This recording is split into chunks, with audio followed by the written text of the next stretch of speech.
No television show in American history has ever created as profound a cultural impact as Soul Train. Then, in 2006, the show abruptly vanished without a farewell. All details surrounding its conclusion were kept under wraps, except for one, a recorded episode that never aired. What unfolded behind those unreleased scenes? Let's go back to the beginning to explore today's story in depth. Hey there and welcome aboard. You're right on time for another super slick ride on the Soul Train. Don Cornelius was born in 1936 in the south side of Chicago, growing up in an America deeply divided by racial segregation. Before entering the world of television, he held several working-class jobs, including traffic officer and salesman. In 1966, he enrolled in a short-term broadcasting course and was soon hired as a reporter at WCTV, a local Chicago station. And if that's your feeling, we'd like to hear about that also. We're going to take our first call and find out just what it was there that he conceived and launched a new project called Soul Train, a music program dedicated to Black community. Soul Train first aired on August 17, 1970, in Chicago. It began with live performances featuring local dancers and guest musicians and quickly made waves. Just over a year later, on October 2, 1971, the show was broadcast nationwide with sponsorship from major companies such as Sears and Johnson Products Company. With its energetic music, bold fashion, and signature dance moves, Soul Train became a television phenomenon. During its golden years, the show featured a lineup of legendary artists: James Brown, Aretha Franklin, Marvin Gaye, Michael Jackson, the Jackson 5, and later LL Cool J and Mary J. Blige, all performed on the Soul Train stage. It wasn't only a platform for singers. It launched the careers of dancers like Rosie Perez, Jody Watley, Clinton Gent, and Jeffrey Daniel, who would later join the group Shalimar and teach Michael Jackson the moonwalk technique. One of the program's most iconic segments was the Soul Train line, a dance showcase where two rows of people face each other, taking turns stepping into the center aisle to perform their own signature moves. It was more than just entertainment. It was a space for self-expression, fashion, culture, and personal identity. For viewers, it became a weekly cultural ritual. For participants, it was a chance that could change their lives. Don Cornelius was more than just a host. He served as executive producer, editor, and the creative force behind the show's entire identity. His demeanor, calm, refined, and serious, gave Soul Train a unique character unlike any other music program of the time. Cornelius delivered not only a stage, but a vision. Television should not be a privilege of any one group, but a space where all cultures are represented truthfully and positively. Over 3 decades, the show aired more than 100 episodes, becoming the longest-running music television program of its time. At its peak in the late 1970s and early 1980s, Soul Train averaged weekly ratings of 4.5 to 5.0. Fashion and cosmetics brands targeting the Black community saw it as a perfect promotional platform, further cementing the show's central role in mainstream cultural life. Beyond television, the Soul Train brand expanded into other ventures: music awards, fashion events, and merchandise. Don Cornelius consistently ranked among the most influential figures in Black entertainment. In 1971, Life magazine named him one of the 100 most important Americans. But when a show becomes a cultural icon, it also faces shadows behind the spotlight. And in the case of Soul Train, the shifting tides of the era were something even its founder had to confront. In the next chapter, Soul Train would face a whirlwind that signaled the arrival of a looming crisis: the rift behind the scenes.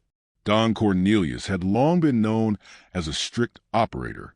He not only controlled the content aired, but also intervened in the appearance, costumes, and even choreography of the dancers featured on the show. Rosie Perez, who danced on the program for several seasons, recalled that Cornelius did not tolerate suggestive moves or anything that strayed from the aesthetic framework he approved. She was once asked to change her performance style for allegedly distorting the show's artistic direction. In addition, many dancers who performed on Soul Train revealed that they never received any compensation. Appearing on national television was seen as a life-changing opportunity rather than a formal job with contractual pay. Some later expressed feeling exploited, as the show tapped into their creativity and youth without offering equivalent benefits. The biggest conflict stemmed from a domain that seemed unavoidable: music. As hip-hop began to rise as a dominant trend in the late 1980s, Cornelius displayed a notably conservative stance. He believed the genre portrayed too many negative aspects of the black community, from language to violent imagery. In a 1992 interview, he stated bluntly, "I don't want my show be overtaken by sounds that I don't believe represent anything positive." This opinion immediately sparked divided reactions. Many artists and music producers argued that Cornelius had fallen behind the times. New shows like Yo, MTV Raps, and Rap City on BET quickly filled the gap left by Soul Train, leading rap artists such as Tupac Shakur, Nas, and Snoop Dogg to rarely appear on the show, a reality that drove younger audiences to tune in elsewhere. This divergence in content direction led to a clear decline in viewership.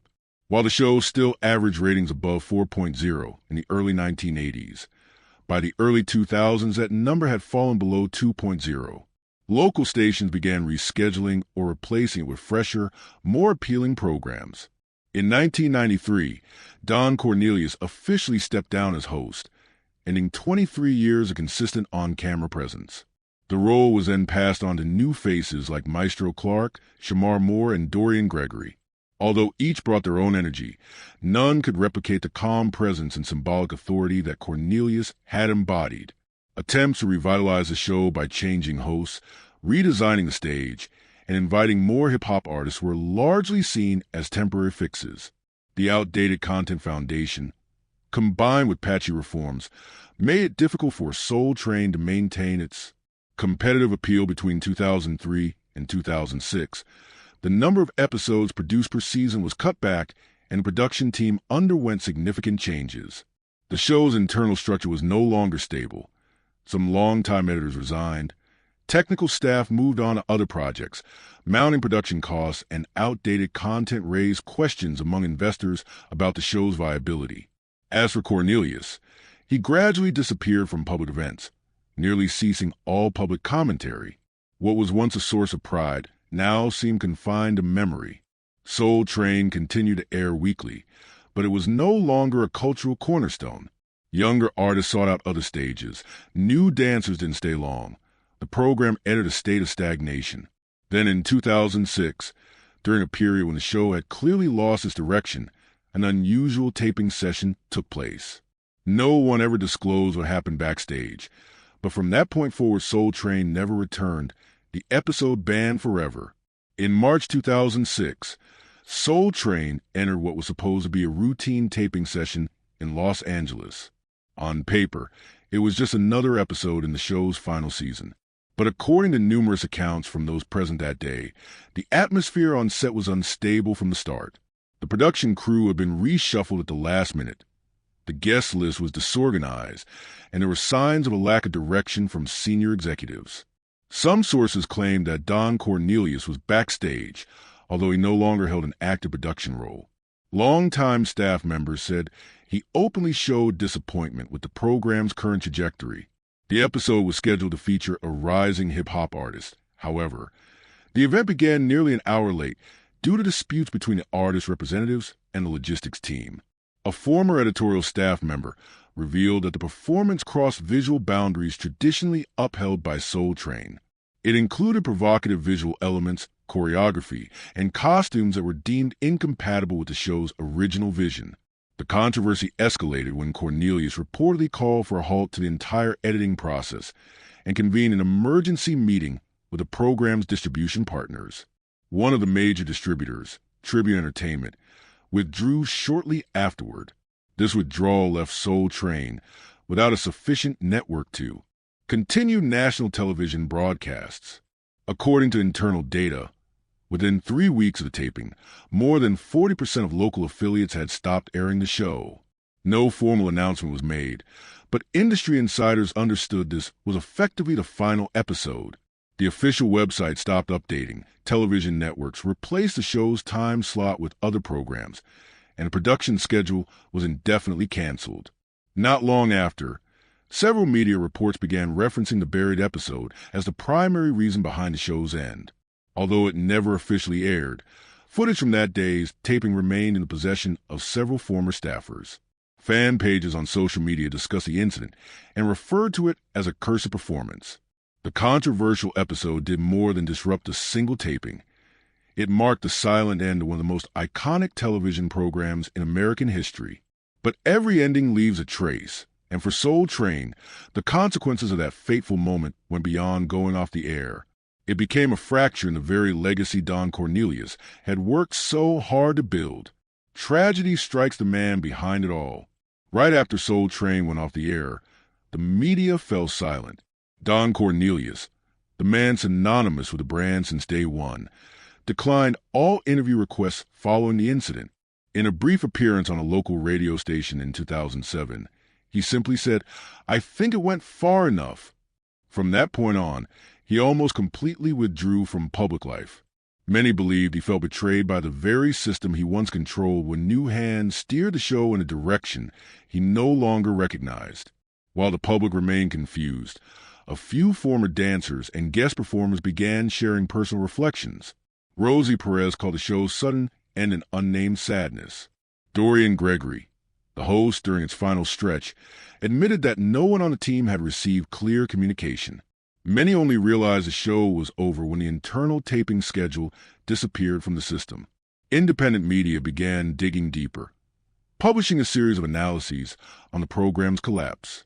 A 2008 article in Vibe magazine stated, "Soul Train wasn't canceled because of ratings. It was canceled because trust within fell apart." The Soul Train Awards, which had run annually since 1987, continued but were separated from the original program's brand. Though the awards were created by Don Cornelius, control was fully handed over to BET in 2009. Subsequent ceremonies adopted a more modern tone and rarely referenced the show's golden years. This only deepened a sense of loss among longtime viewers, as if a cornerstone of pop culture had been erased without explanation. Meanwhile, digital platforms began to revive the archives of Soul Train. Old VHS recordings and performance clips from the 1970s and 1980s were uploaded to YouTube, garnering millions of views. A new fan base emerged, mostly composed of younger audiences who hadn't grown up with the show but were drawn to its music, fashion, and classic performance style. Still, the final years, the turbulent 2000s, remained largely unspoken. What stood out was a string of personal troubles that followed Don Cornelius after the show ended. In 2008, he was arrested on charges of domestic violence, though he was not sentenced to jail. In 2012, Cornelius died by suicide at his Los Angeles home, leaving behind numerous unanswered questions.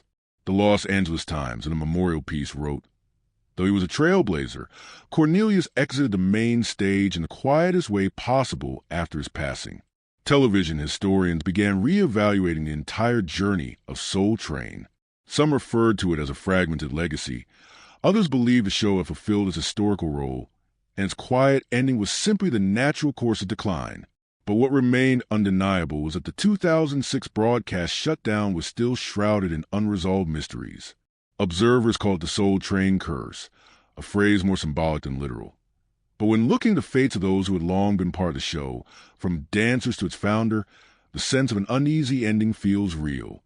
The emotional toll, more than the financial loss, was what many former staff members still carried heavily to this day.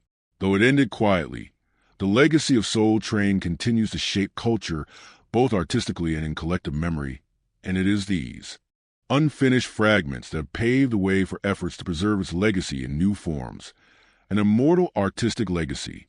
Nearly 2 decades after its disappearance from television, Soul Train has not faded into oblivion. Rather than being left in the past, the program has become a subject of revival across various forms, from documentaries and dramas to museum exhibitions. Each of these works affirms one thing: the influence of Soul Train still pulses through popular culture, especially within the African American community. In 2019, BET announced its first full-length biopic on Don Cornelius' life, titled American Soul, starring Cinqua Walls as Cornelius. The series portrayed the show's early days amid a volatile American society. While dramatized in parts, the show delved into tensions the general public had never known, such as the internal fight to preserve black identity within a television industry dominated by white executives. Though it did not directly address the fateful 2006 taping, American Soul captured the intense pressure behind the show's glamour. Beyond the screen, museums and cultural exhibitions began to include Soul Train and heritage collections. The Smithsonian National Museum of African American History and Culture now holds various artifacts from the show, including original costumes once seen on air. During scholarly panels, researchers argued that Soul Train should be considered a cultural asset worthy of preservation, much like Motown or the social art movements of the 1960s and 70s. Meanwhile, YouTube became a hub for collective memory. Thousands of performance videos, behind-the-scenes clips, and interview footage were reconstructed, some from personal archives, others from local television stations that once aired the show. Audiences born after 2000, those who never experienced the show firsthand, have become a new generation of revivalists. They mimic the choreography, recreate the fashion, and even host themed parties inspired by the Soul Train line. On social media, the hashtag Soul Train Challenge went viral in 2021. Young artists like Lizzo, Anderson .Paak took part, posting videos dancing in the show's classic style. Some groups even held costume competitions themed around the 1970s to honor the show. Once overlooked, Soul Train has been re-recognized as an endless source of inspiration, not only for artists but for general audiences as well. From a historical standpoint, many scholars are now calling for a full restoration of the series from 1971 to 2006. A number of tapes, especially from the early years, have been digitally remastered and made available on streaming platforms. But the final seasons remain largely untouched. The last episode, taped in 2006, though never destroyed, has still never been released to the public. Many believe it will never be officially published due to legal and content sensitivities. The legacy Don Cornelius left behind is no longer measured by the number of episodes aired, but by how the show defined a concept. A music program not just for entertainment, but as a cultural declaration. Soul Train was the first place where Black Americans saw themselves on national TV. In their clothes, their dances, their music. It was a rare form of power, especially during an era still marred by racial segregation in the early 1970s. The abrupt silence of 2006 could not erase that. On the contrary, it turned Soul Train into an interrupted icon, and it is that incompleteness that fuels the public's desire for answers. What remains is more than performance footage. It is a shared memory for generations. Those who danced to Curtis Mayfield, sat in front of the TV on Saturday afternoons, and believed there was a place on screen where Black dreams were allowed to exist. Though Soul Train ended nearly 20 years ago, the values it left behind remain vivid in memory and popular culture. The unaired episode may forever stay in the shadows, but the light Don Cornelius ignited continues to spread. That light is not only the legacy of a television program, it is a statement of identity, voice, and presence for a once overlooked community.